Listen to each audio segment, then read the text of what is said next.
How was Spider-Man Brand New Day brought to life?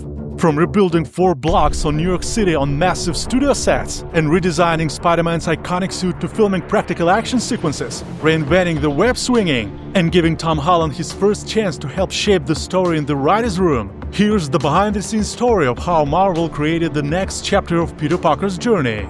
Hello there, and let's go! Director Destin Daniel Cretton wanted Spider-Man to feel grounded again. Instead of another globe-trotting adventure, the filmmakers intentionally brought Peter Parker back to New York City for a classic street-level Spider-Man story. Tom Holland was allowed into the writer's room for the first time in a Spider-Man film. He said this gave him the opportunity to leave his own fingerprint, making the movie feel more personal to him. Tom spent hours studying fan feedback before agreeing to return. He watched Spider-Man podcasts, YouTube videos, and online discussions to understand exactly what audiences wanted from a 4th Spider-Man film. Returning for another Spider-Man movie wasn't an automatic decision. After No Way Home, Tom felt the trilogy had ended perfectly. He agreed to come back only after becoming convinced that the new story delivered what fans had been asking for. Tom didn't receive the final script until just before filming. While shooting The Odyssey, he repeatedly asked Marvel for the screenplay, only to be told it wasn't finished.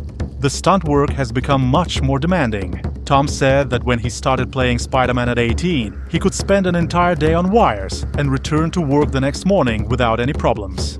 Now he has to carefully stretch before every action sequence to avoid injuries. The production team spent an entire week walking through New York before filming.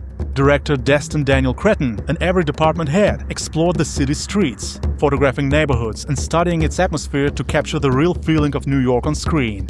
A huge section of New York was recreated at Pinewood Studios. Production designer Charlie Wood built approximately 4 city blocks stretching in 2 different directions, giving the filmmakers the freedom to stage large action sequences while recreating the city's distinctive look.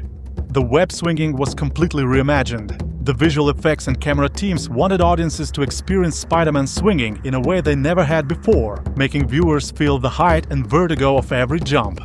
The filmmakers studied real extreme sports to redesign Spider-Man's movement. They analyzed parkour videos, wingsuit flights, and skydiving footage to determine camera placement, movement, and lens choices for the new swinging sequences. Action and emotion were developed together. Kevin Feige praised Destin Daniel Cretton for combining larger action sequences with emotionally driven storytelling, giving Brand New Day a fresh visual style without losing Peter Parker's humanity. The cast says their experience together has completely changed how they work. Instead of accepting scenes that don't feel right, they now openly stop filming, discuss ideas with director Destin Daniel Cretton, and rebuild scenes until everyone is satisfied. Spider-Man is not Spider-Man without his iconic suit. The new suit isn't just a visual upgrade, it also makes filming much easier. Earlier costumes were so restrictive that Tom couldn't even remove the mask or use the bathroom without taking off most of the suit. This new version gives him far more freedom between takes and lets the filmmakers capture more natural performances. One of the biggest innovations is hidden inside the mask.